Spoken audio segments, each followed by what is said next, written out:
You want to play? Let's play.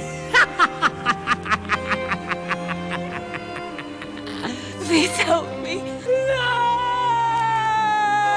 You're in danger. Hurry! Stop him. Beware the Nemesis. For many people, the whole Zork series is the ultimate gaming series. The original game, Zork, launched in 1981, introduced millions of gamers to this fantastic and intriguing universe. The game was incredibly successful and continues to have a strong and loyal following.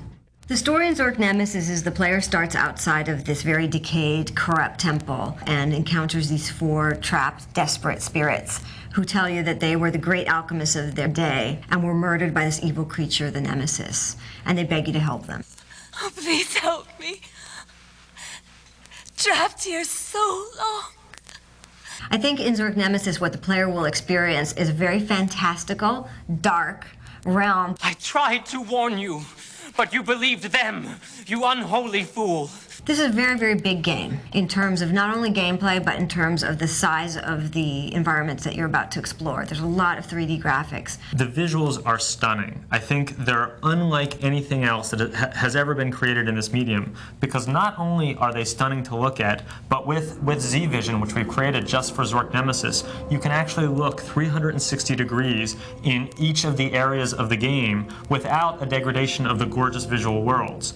What this does is it supports the thesis that you're there. We were very fortunate on Zork Nemesis to get Mauro Varelli to be our art director. He immediately understood the concept of Z-Vision. At the moment I saw his work, I thought, this guy is it. And Mauro is a wonderful illustrator, production designer, has worked on many, many films like Godfather 3, Batman Forever. You have much more freedom than in the film industry.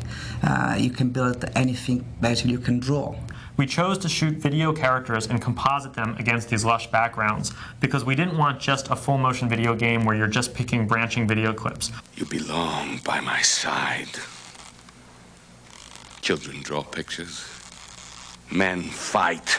So the video in the game is really used for character development. You meet the characters and to move the story along. We have over 15 actors in Nemesis, and we shot the actors against green screen, composited them against these very rich and detailed computer graphics environments, and we've woven them into the game.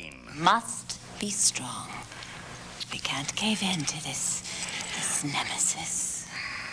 We invest a lot of effort in terms of not only getting the highest quality sound and music, but actually designing puzzles and designing environments around what you can do with sound. What 3D sound does is it allows the player in Zork Nemesis to not only experience the environment, the physical environment in 3D, but also the auditory environment in 3D, which is a really, really important sensory experience. With each new Zork iteration, we've introduced a whole new part of the Zork universe. So we now have a very rich, very broad universe to draw on. And Nemesis really takes up with that same great tradition. So I think on its own right, if it never had an association with Zork, it would be a great game. The only difference between this Zork Nemesis and the early Zorks is that instead of just creating the world with words alone, now we're able to create the universe with powerful graphics and gameplay.